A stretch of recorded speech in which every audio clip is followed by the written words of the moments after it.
Welcome to the Getting Real with Hilary show, where ordinary heroes tell extraordinary stories during unique and never been heard before conversations with your host, Hilary Arno Burns. Hilary's unique listening and way of asking questions results in conversations that aren't usually talked about, so you can create the life that you really want but are afraid you can't really have. We are demonstrating the greatness in the human spirit and creating a world where we all reclaim our birthright of joy, happiness, purpose, and passion. Now, here's your host, Hilary Arno Burns.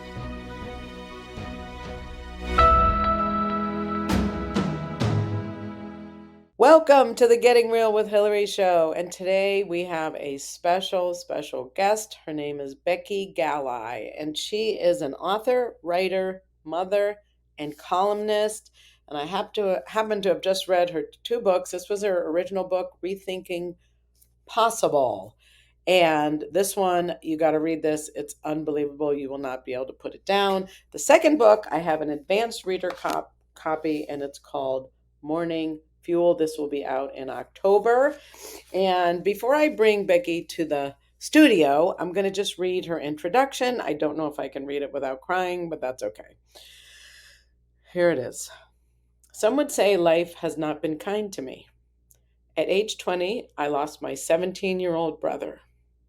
2 of my 4 children had special needs. One of my 2 sons died at age 15. And at 38, 9 days after my divorce was finalized, I was paralyzed by transverse myelitis, a rare inflammation of the spinal cord that affects 1 in a million. More than once, it's been hard to find the strength to power through and live fully in this life I did not choose. And now, here we go. Becky Galli. Hi, Hilary. Hi, I told you I wouldn't get through without crying. But anyway. It's all done. It's finished. There it is, Teed it up. We're good. No. Anyone who's ever watched my show knows I cry. But anyway, thank you so much for being here. I know, we've put it all out there now, so people will not be surprised. And when you read Becky's book, Rethinking Possible, I mean, you'll just see the kind of childhood she had was just, I would say it was like charmed, right?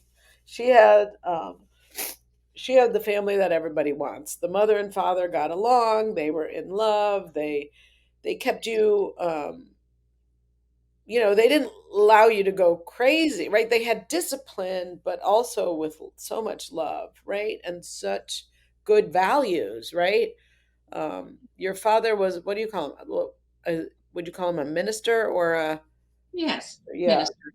So he had his own church, and just they always represented good stuff, right?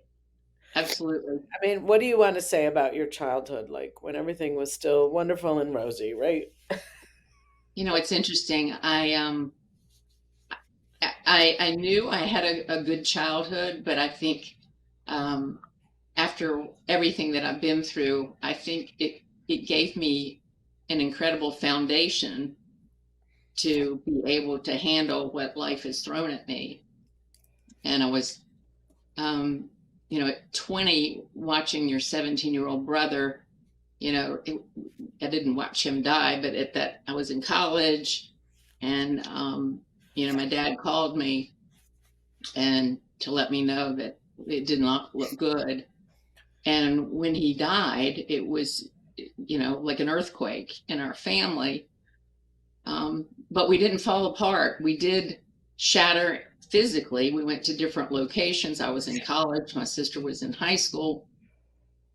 Dad had just gotten a new pastorate, and so he was in West Virginia. My mom was in North Carolina.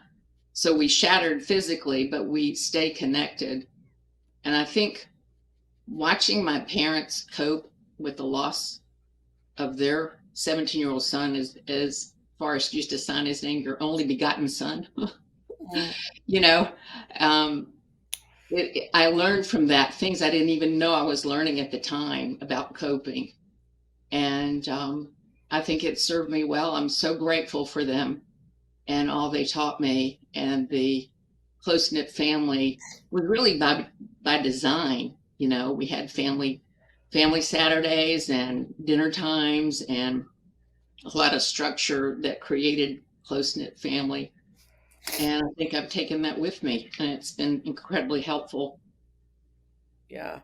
I remember one of the comments you'd said, because you had, was it Saturday dinners Yeah. or Saturday dinners, and then after your brother passed and your father had taken that football job, I guess he was the chaplain of the football team or something, Yeah, and that was on Saturdays, and you were like, what happened to our Saturday, right? That was different, right? yes, yes. You know, and he had this philosophy. I think it took a while. I mean, there's so many stages of loss and grief, and there's the acute stage, and then I think you know you're the loss is like a it really is an empty space, and but what Dad later did, and he did with this Marshall football team, he called it reinvesting your love. You Mm, know, you have your love for your loved one, and that person isn't there anymore, but you have this love that needs to be invested somewhere or reinvested somewhere. And it's not that you lose it, you know, you're always love. And my brother or dad will always be, you know, his son, but in order to express it, um, I think that's a wise thing that I've tried to carry forward too, reinvesting the love if you've lost. and do you think, I mean, I know there's no accidents, but do you think he consciously found the football team? Do you think it found him? Like, how did that happen? You know? I think sometimes we give it to mystery, give it to forces outside our control. You know, if we're spiritual people, give it to God, you know, that sometimes these things come into our lives and we just know that's the right thing to do. We feel compelled with that. We feel led. And he felt led, and it was a wonderful experience for him. Yeah, and because he didn't do that before that, right? He had no team. Wow, isn't that interesting? And then when your mother finally went out, when did your mother go to join him? I think he was there about 6 months, maybe 8 months alone because my sister was finishing up her high school, Okay. and so then they both went up there. So it was a interesting time in their marriage too to live apart like that when you're so close as they were. That was a lot of learning for Yeah, both of them, and appreciation of each other in different ways now. because he went to wherever he went, I can't remember, but he went after your brother passed, right? Before Yeah. that, he was just there, right? So then they moved, right? Did they end up selling their house? Yes. They sold the house and then they moved to West Virginia from Okay. North Carolina. Wow. And where was the family home? Like the family, the place that they went later on? That was in North Carolina too. That was Lenore's, where his parents were from that area, and so there was a home place there where after my grandfather passed, we would go back to North Carolina there. Yeah. But they resided in West Virginia until their death. Wow. Okay. And then the one of the things, I know it's at the end of the book, but I just keep thinking about it. It's instead of taking care of each other, he said, Ugh, take care of yourself. yes, yes, and that was probably one of the most surprising things because when we were when he had kidney cancer and it had come back with a vengeance, and we were in the hospital and we knew, you know, that he wasn't going to be recovering from this bout of it, and we all had hugged together and dad had said a prayer, and then he told us take care of. And we all were expecting it to be each other. And he said, yourselves. And I think the truth is that oxygen on your on your face first before your child when you're on that airplane. If there's turbulence, you can't really take care of each other if you're not healthy yourself. And I think it's a big principle because to absorb, because it's almost you have to um, lean into that regularly. When you feel spent, it's like, have you taken care of yourself? And then you can take care of others and it be more effective. Yeah. Yeah, that was like, whoa, when I read that. Like, yeah, I mean, for me, it's like, it's selfish. You know what I mean? Like, I was always thought, well, it's selfish. You should be taking care of your kids or your mother or whatever. But it's like, no, that's not what he said. And it just makes you stop and think, oh, take care of myself first. Yeah. Because you can't be good for everyone else if you're not, like you said. So that was Right. interesting. So after your brother died and you went back to college, I mean, I'm sure that was painful, but were there moments where you forgot and you were just like a regular college kid?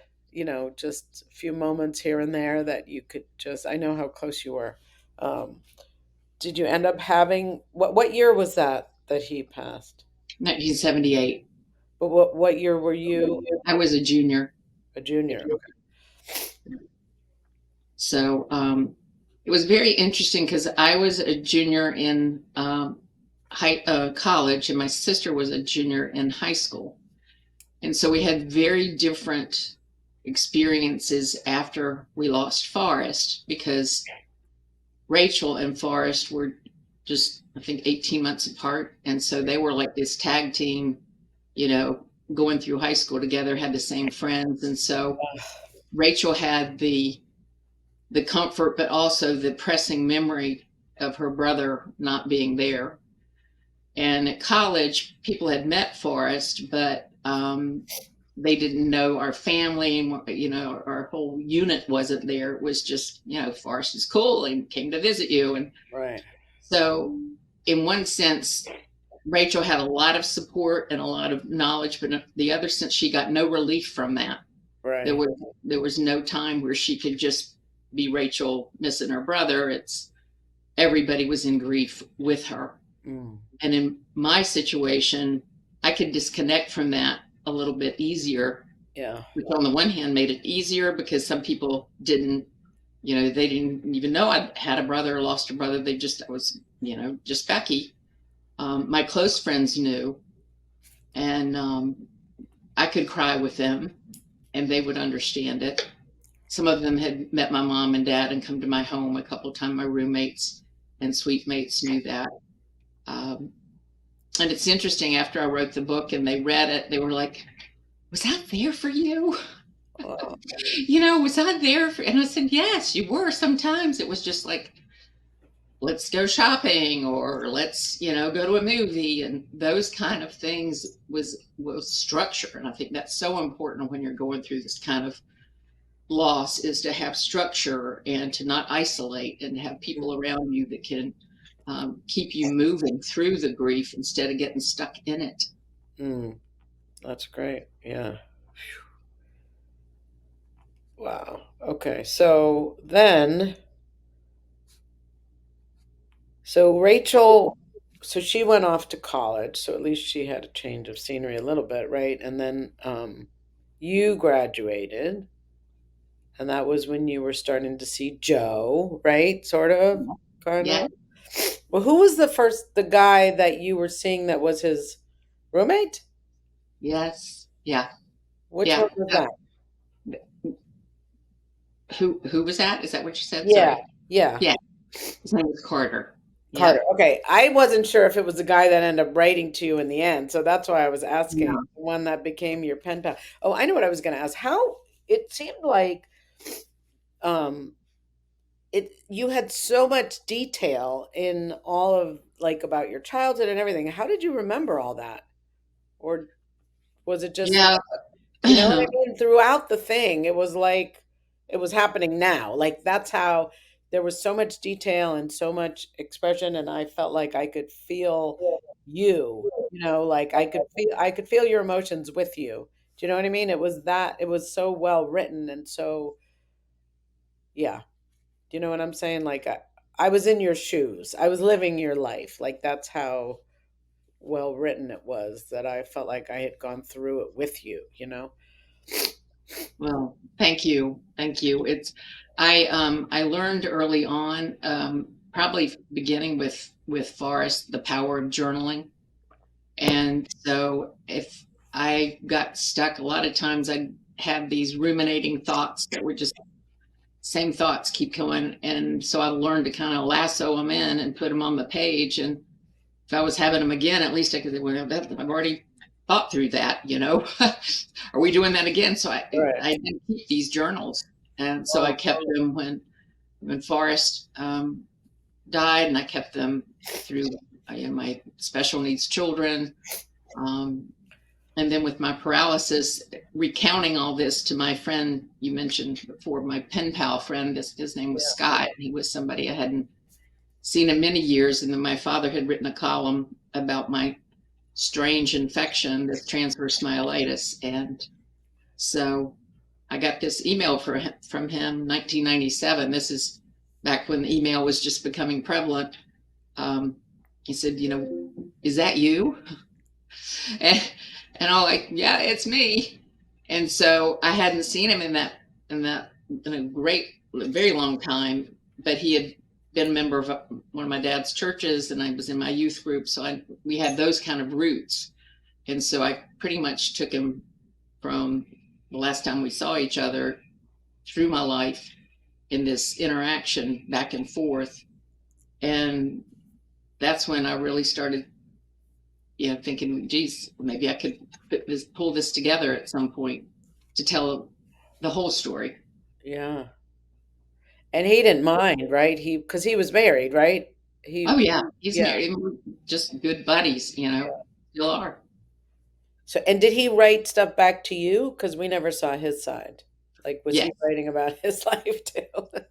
somewhat, but he was just so curious. He was Yeah. just so curious about how it all um, fit together. And I did.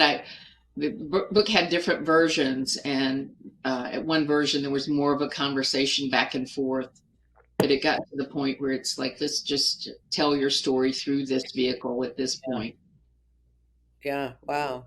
Okay. So, all right. So let's take you through. So you graduate college, you're friends with Joe, and then, and the other one, Carter, he was long gone, right? He was bad. He was Yeah, bad.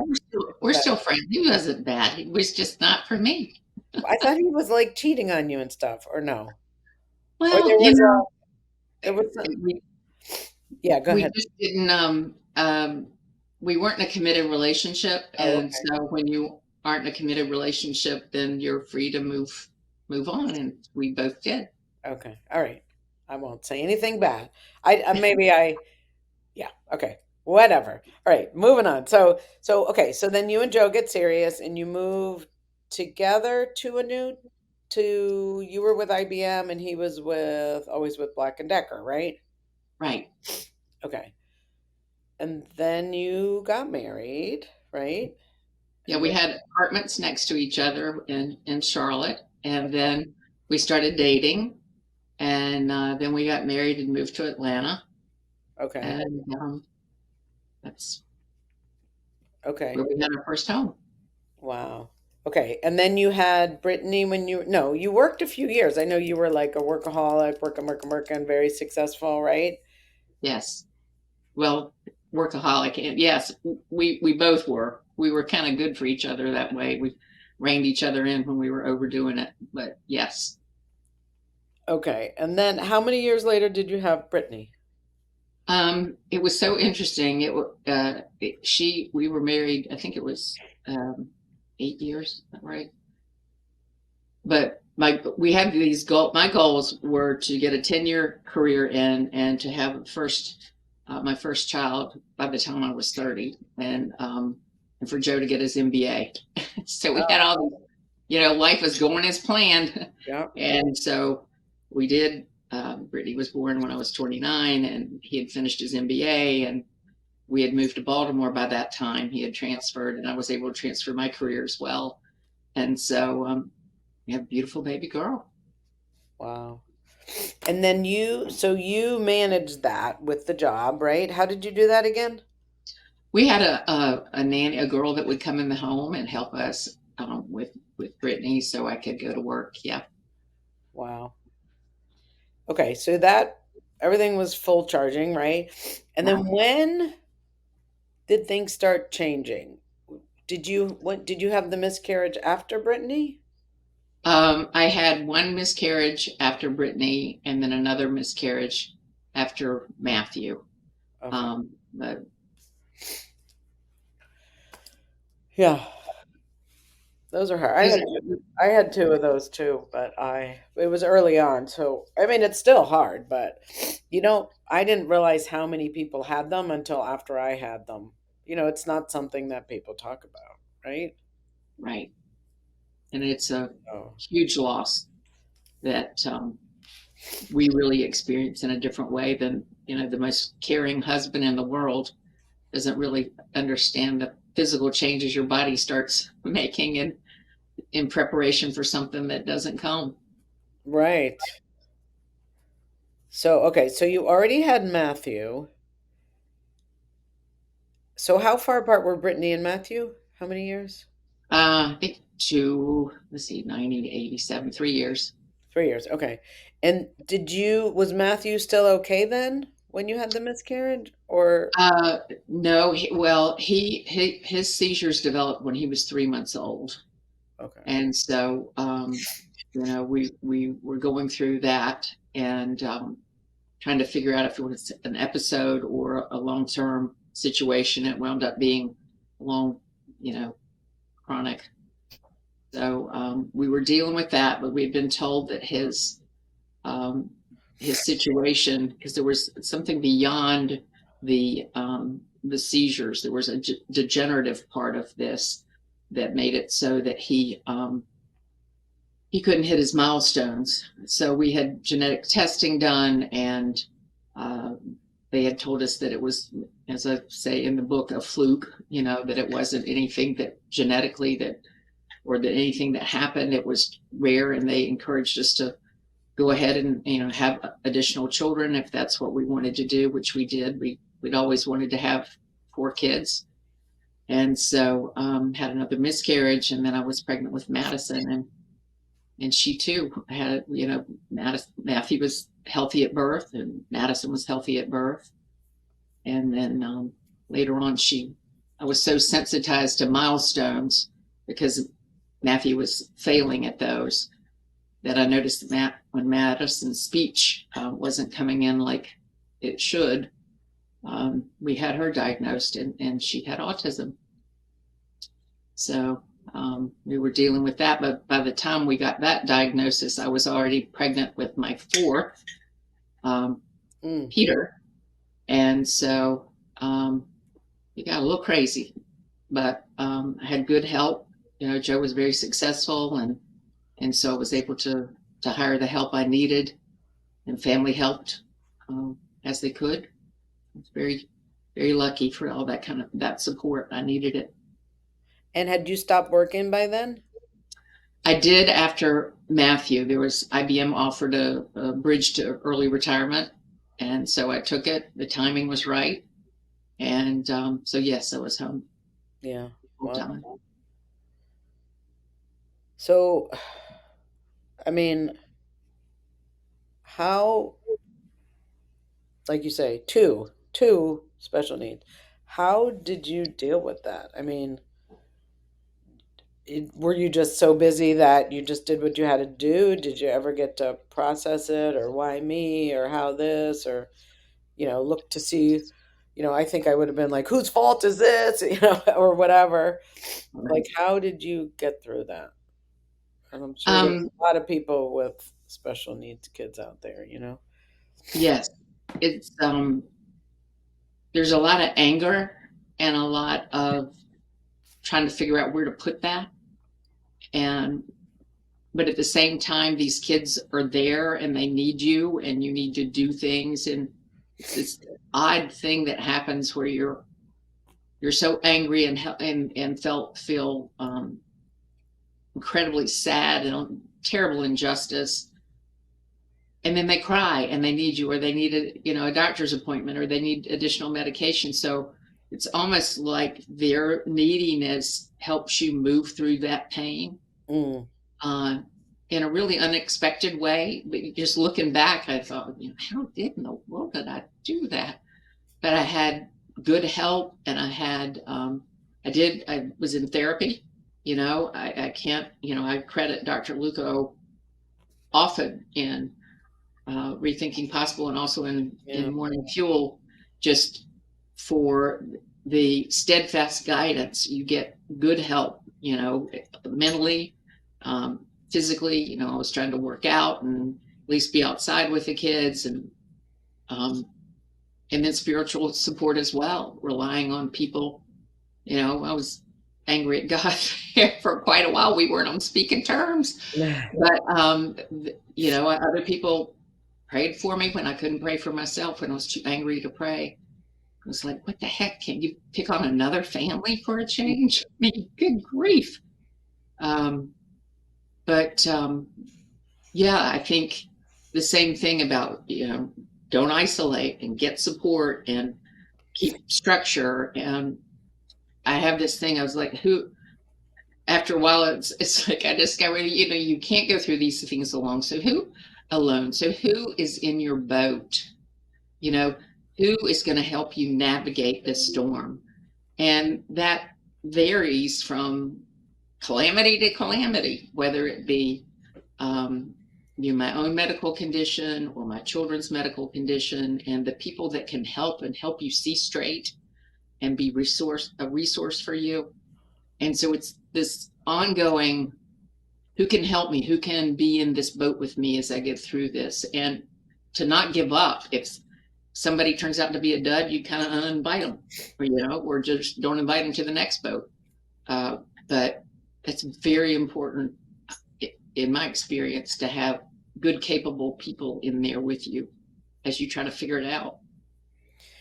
So I think, at least, there's a lot of people, or maybe just me, who I don't want to ask for help. I think I should be strong. I think I should be able to handle this, or I don't want to let people know that I'm having a hard time, or something.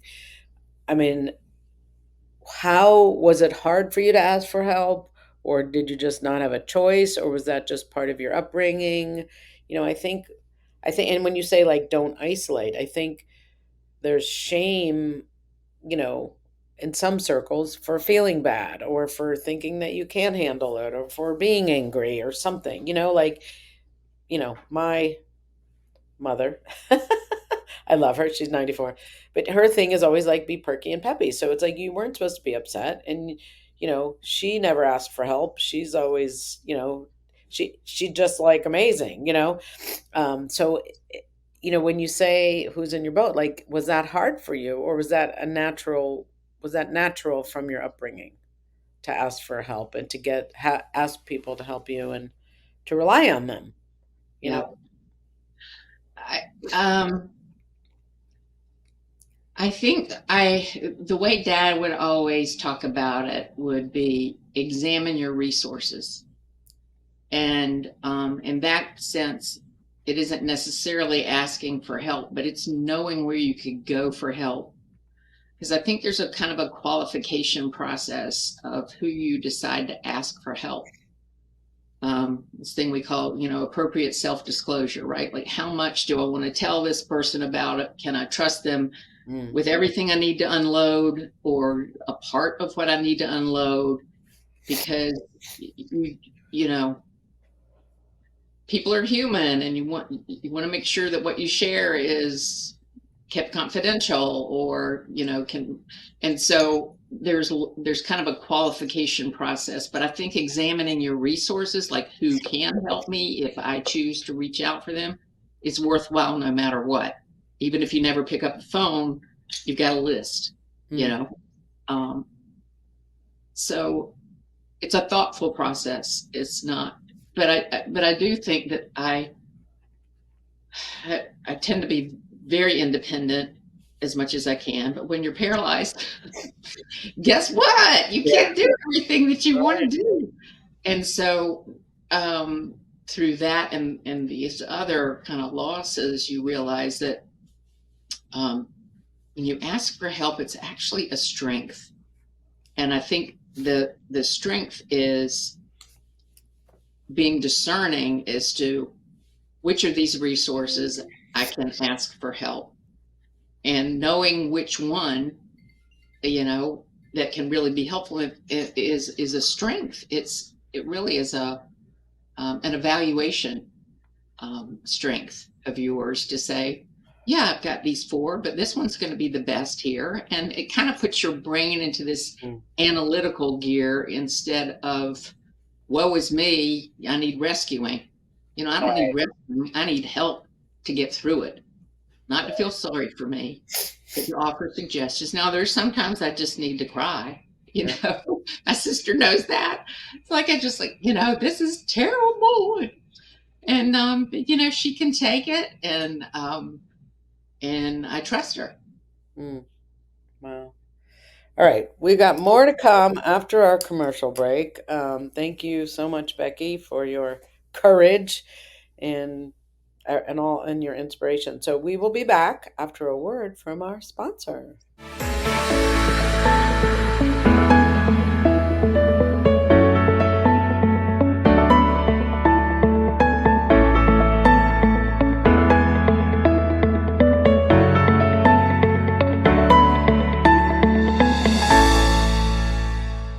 Has social emotional learning become just one more thing on your teachers' plates? Do teachers and students both find it boring and ineffective? Then bring Kikori to your school. Kikori transforms classrooms through experiential SEL activities that help students play, reflect, connect, and grow. Even better, students say it's more fun than recess. Schedule a no-obligation conversation at kikoriapp.com/bringkikori. KIKORI. Do you ever feel like you can't say what you really want to say? Or that you're stuck or in a holding pattern in your relationships, career, personal life, or finances? Are there things you want in life that you've given up on? Are you resigned that this is as good as it's going to get? If you answered yes to any of these questions, then Hilary Burns, host of the Getting Real with Hilary show, has the solution you need. Hilary is a published author of 3 books and has a program called the Getting Real Process. This process frees you from what is holding you back, allowing you to create a life you love. Don't believe it? It is hard to believe that it could work, isn't it? The proof is that hundreds of Hilary's clients have used the Getting Real process and are now free to create whatever they want in relationships, career, finances, enjoying life, or just loving themselves more. So go to realtalkwithhilary.com and order Hilary's book, Real Talk, and set up a conversation.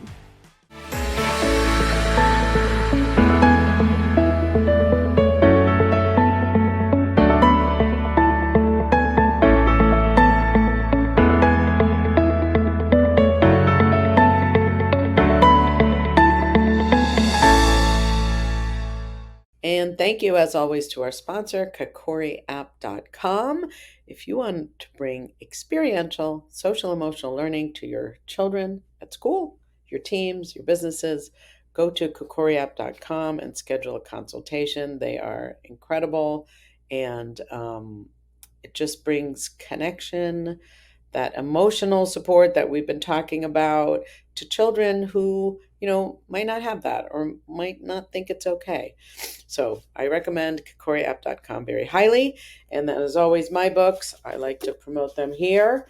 My memoir, it's a juicy summer read, or any kind of read, The Second Piece of French Toast. You're not allowed to judge me, but it's very honest. I have to tell you that.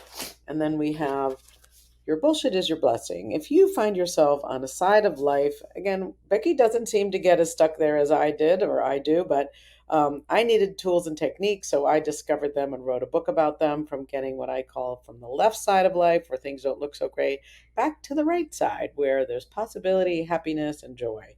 And that's Your Bullshit is Your Blessing. And then the one that my commercial is about is Real Talk. After I wrote my first books, one of the people who read it said, "Why didn't you speak up?"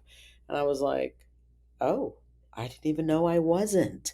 So I had to learn the hard way how to speak up. And this book kind of gives you a shortcut if you're a people pleasing, pleasant phony like me, always saying you're fine. Well, this teaches you how to speak up. And again, what we talked about with Becky. So it's called Real Talk. You can go to realtalkwithhilary.com or email me at Hilary at realtalkwithhilary. No, sorry, Hilary at gettingrealwithhilary.com. Hillary's with one L. Thank you so much. And now we're going to bring Becky back for the rest The of rest the of story. the story. So when did So things when did start things going in start your going marriage? in your marriage? Why don't you talk Why don't about you talk that about and what that? happened? Well, I think anytime that a family has special needs, a special needs child or children, it becomes hard to be together in a marriage and problem solve through it. And we tried to resolve the gaps, and we just couldn't do it. And had counseling for 3 years, tried various things, but we both agreed that it would be better to be apart than together. And his support for me continued, though, and his care for me, and he was, there for the children as well. So that was a very tough time, but we made it through. And when we divorced, I wasn't paralyzed.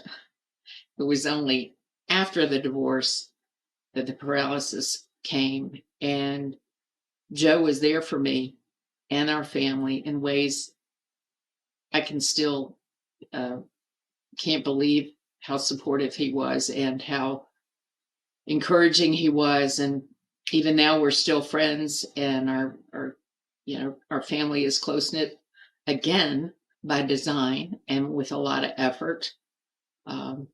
Just as my folks showed me how to do that in that family, we've tried to continue that in this family. So it was tough. No, No, you can't know this and you you can't know can't this and you project, can't right? But right? But if you had if known you had in 5 known days 5 after you days signed the you signed papers the you would be papers, paralyzed, you're alive, would you have would not? you have not? Because it seemed Because like Joe went back Joe to his back old to caring full self caring after self that. after that. Yeah. Yeah. Yeah. I saw the part of him that I saw when I married him come back into play after the paralysis. But, we'd made decisions, and um, it was time to move through it. And he was willing to help me get through it. So you never looked back. Never look back. Oh, you always look back. Right? You Yeah. always look back. What is it? You look back, but you don't stare. Okay, good. So I don't stare. I was like, yeah, that could have been different, but it didn't. So what are you doing next? It's always about possibility. And I try to minimize regrets, look for possibilities, look back, and if I can learn from it, absolutely. I might stare on a smidge, but I'm not going to, you can't rewrite history. You can just rewrite your attitude about it, and that's about it. That's great. Right. No regrets. No regrets. So So when you got when you paralyzed, got and I know paralyzed, I you had had hope hope, yeah, that it wasn't that it to be wasn't permanent. permanent.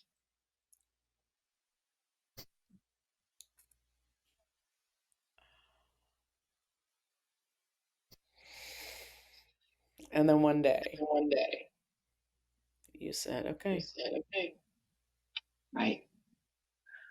Well, transverse myelitis is one of those no cause, no cure situations, as is autism, as is epilepsy. And so it's like, here we go again. But I had hope, realistically, because a third of those paralyzed with transverse myelitis recover fully. Another third recover partially. And the last third don't recover at all. So it's like, surely it's my turn to get a break, right? And so you go through with hope that, yep, one of these days I'm going to wake up and I'm going to wiggle that toe. You know, that toe was the last thing that wiggled before I couldn't wiggle anything else. And so every morning I'd get up and try to wiggle that toe, and it wouldn't wiggle. So in the meantime, though, and this is one of the things I've written about both places, actually, I had a therapist that said, you know, when I was trying to figure out with Matthew, was he going to grow out of these seizures or not grow out of these seizures? Was it going to become degenerative or not? She recommended this approach called parallel paths. When you're in uncertainty, you're not sure, it could go either way. She said, pursue both at the same time. You know, the hope that I'm going to recover fully, but the reality that I may not recover at all. And so journeying on both of those paths at the same time enabled me to do things on both sides. I could, on the hope path, take, you know, keep my body ready to walk, you know, practice standing, do exercises, take all these supplements.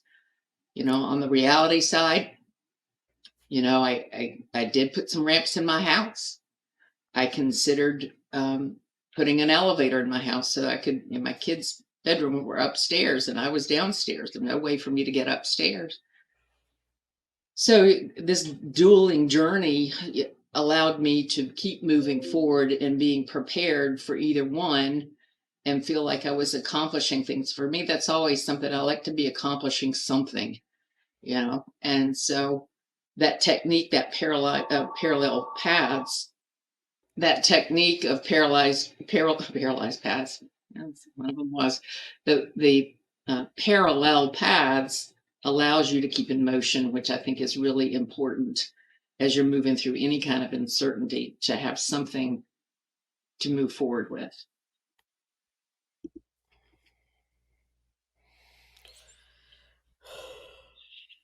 And then the day when you accepted it. Yes. You know, the thing about acceptance is it really brings a lot of freedom, because there's angst in doing two things at once. There's, you know, and there's this hyper monitoring. Am I making progress more on this one than that one? And so the one day it's like, I'm just going to stop trying to wiggle that toe, and I'm going to put all my energy into living the fullest life I can as a paraplegic. And it was something incredibly freeing. So all of that energy that I'd spent looking at recovery and hoping, and I could now dedicate fully to how can I be a parent as a paraplegic? You know, what can I do? I'd been going to therapy every single night for weeks and weeks, and it was during the dinner hour, and I missed the dinner hour with my kids. And my dinner hour, as you know from Rethinking Possible book, was very important to me, and I like reinstituted that. And that was back in the days when you could have the CD clubs, and so I bought all these CDs that, you know, that could play those at dinner. So my kids would have classical music, and they'd have rock and roll, and they'd have my favorite, which is funk, and we, you know, have dance parties after dinner, and I'd light candles with every dinner so that we would recreate family. And I said, I'm leaning into this. I got to be in this wheelchair. We're going to do things that still are going to make family. But acceptance does change everything once you finally accept what it is. It's that you've come to the conclusion you need to. The problem is pushing acceptance. Like, do I really have to accept that, or is there something else I can accept that's not that? That's always the challenge. I think with acceptance comes peace. Peace. Yes. Yep. Because you're not fighting it anymore. And the fight takes a lot of energy. You know, my mom used to say you have 24 buckets of energy a day. How are you going to use them? And we get to decide that every morning we get up, which is part of the reason I wrote Morning Fuel, because my morning times are my times for restoration, for encouragement, for inspiration. And that's when you look, as you're writing, you know, you want a lens to look at the book, and it's like, what do I want these things to bring to people's mornings? And it's like, I want either it to inspire, encourage, or make you think, because those are the three things that I look for in my mornings to be inspired, encouraged, or make me think. And it just kind of depends on how I wake up that day, which of those three I need, and sometimes I need all of them. But getting restored and those buckets of energy fired up for the next 24 hours, and then you have a lot more choices when you have full energy. Did your kids look at you differently, or you were still not? You know, like Peter was 3. They were 3, 4, 6, and 9. And, you know, I don't know, Brittany was 9, and it'd be really interesting now, you know, they're in their 30s. So I don't know what they remember. And what I've come to realize is that what you don't remember still can affect you. You know, and so I don't know what effect my paralysis had on them. I know that there were many times I would cry just because I couldn't be the kind of mom I wanted to be. You know, I couldn't be down on the ball fields. I watched Peter's soccer games with binoculars from a parking lot if the field was too muddy, you know, and I couldn't do a lot of the things I would want to do with them. But it was really, you know, I figured out how to do the most important things. But it wasn't what I would have wanted. You know, I had to be a different kind of mom. So I don't know what they would say. It'd be interesting what book they would write. Yeah. Especially Brittany, I think. Yeah. She's a tough cookie. She is. Yeah. And they've seen a lot, you know, and my hope would be, just as I watched my parents go through the grief of losing their son, and what I learned from them about resilience and about moving through grief, that maybe some of their experience could be helpful to them as they go through life, because very few of us make it through unscathed without some kind of loss that redirects us in a direction we didn't want to go. Yeah. Well, Becky, I'm going to let you talk about your community and what you want people to join, because I have this echo that's making me crazy. Do you mind? No, not at all. Go ahead. So, yes, I would love to have your audience become part of my audience and join my subscriber family. I do a little email called Thoughtful Thursdays, where on Thursdays, not every Thursdays, but a lot of Thursdays. It used to be every week, but now I've kind of giving myself a little grace and with the books coming out. But yes, and that's at BeckyGalli.com, BeckyGalli.com. And there's a way you can sign up to be join my subscriber family. I would love to have you. Of course, I'd love for you to buy my book and the one that's coming out in October. And there's a way to do that on my website as well. I've been writing columns for 25 years now, and a lot of them are on my website. If you just want to, there's a search bar at the top. You can put in anything you want and see what pops up. It might be helpful to you. I'd love that. All right, awesome.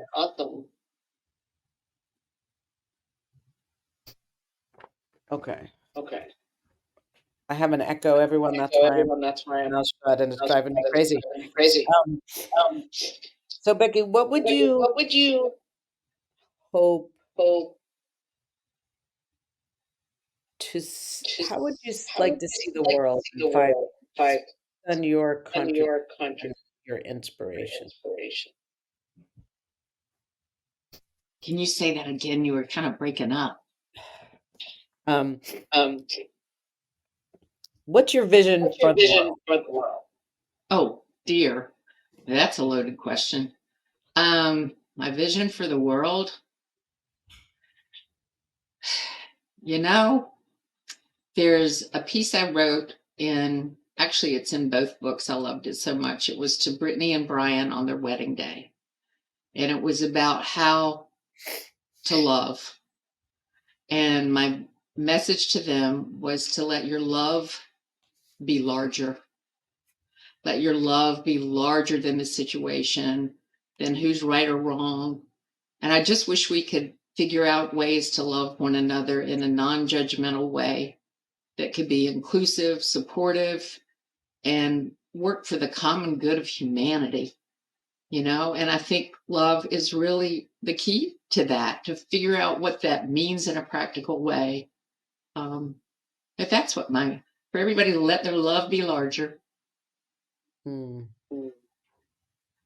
That's beautiful. And what's one lesson that you have learned? I think the most important thing when you're facing something unexpected is to be honest with yourself, what you're feeling, what the circumstance is, what your resources are, and to not deny reality, even though it's something you don't want to accept. And maybe you don't have to at the moment, but even acknowledge, I don't know what this is. I don't know what this means, to even say, I don't know out loud, and just be very honest about life and about your feelings, because that matters and how you get through it. Well, thank you so much. It's been a pleasure to be with you. Read